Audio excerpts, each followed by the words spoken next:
FIFA football বিশ্বকাপ শুধু একটি ক্রীড়া প্রতিযোগিতা নয়, মানবজাতির জন্য এক বিশেষ মুহূর্ত বলে মন্তব্য করেছেন প্রেসিডেন্ট ডোনাল্ড ট্রাম্প। শুক্রবার নিউ ইয়র্কের ট্রাম্প টাওয়ারে আয়োজিত ফিফা ওয়ার্ল্ড কাপ সংবর্ধনা অনুষ্ঠানে তিনি বলেন, এই আসর আমেরিকাকে বিশ্ব ফুটবলের অন্যতম কেন্দ্রে পরিণত করেছে। অনুষ্ঠানে ফিফার সভাপতি জিয়ান্নি ইনফান্তিনো বলেন, আমেরিকা, কানাডা ও মেক্সিকোর যৌথ আয়োজনে বিশ্বকাপের মাধ্যমে আমেরিকান ড্রিম বাস্তবে রূপ নিয়েছে এবং ফুটবল বিশ্বকে আবারও একত্র করেছে। ট্রাম্প রোববার মেটলাইফ স্টেডিয়ামে বসে বিশ্বকাপ ফাইনাল উপভোগ করবেন। 2 দিনের সফরে নিউ ইয়র্কে এসে পৌঁছেছেন প্রেসিডেন্ট ট্রাম্প। নিউ ইয়র্কের ট্রাম্প টাওয়ারে বিশ্বকাপের সফলতা উদযাপনে সংবর্ধনার আয়োজন করেছে ফিফা। সংবর্ধনা অনুষ্ঠানে যোগ দেন প্রেসিডেন্ট ডোনাল্ড ট্রাম্প।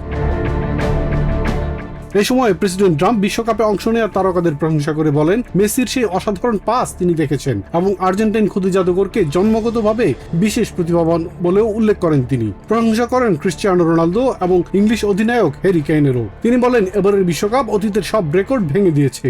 16টি অতিরিক্ত দল অংশ নিয়েছে, 6.5 মিলিয়ন দর্শক মাঠে উপস্থিত ছিলেন। এটি ইতিহাসের সবচেয়ে বড় টুর্নামেন্ট। 50টিরও বেশি ফেডারেল বিভাগ ও সংস্থার সম্পদ ব্যবহার করা হয়েছে। ট্রাম্প বলেন, ফিফা ফুটবল বিশ্বকাপ শুধু একটি ক্রীড়া আয়োজন নয়, বরং মানবজাতির একটি বিশেষ মুহূর্ত। এই টুর্নামেন্ট আয়োজনের মাধ্যমে আমেরিকা আরো শক্তিশালী ও সমৃদ্ধ হয়েছে বলেও মন্তব্য করেন তিনি। সংবর্ধনা অনুষ্ঠানে ফিফা সভাপতি জিয়ান্নি ইনফান্টিনো দাবি করেন, এই বিশ্বকাপ প্রত্যাশার চেয়েও বেশি সফল হয়েছে। পূর্ণ স্টেডিয়াম, 7 মিলিয়ন দর্শক মাঠে, কোটি কোটি মানুষ শহরে আর বিলিয়ন মানুষ টেলিভিশনের সামনে, সবাই আনন্দে শান্তিতে খেলাটি উপভোগ করেছে।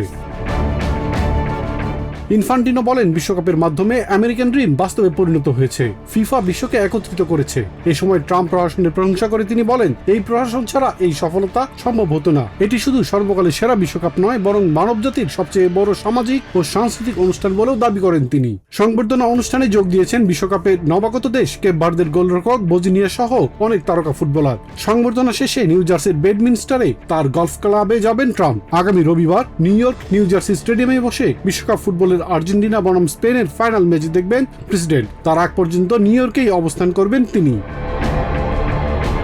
লিয়াস কমল, টিভিএন 24 নিউজ ডেস্ক।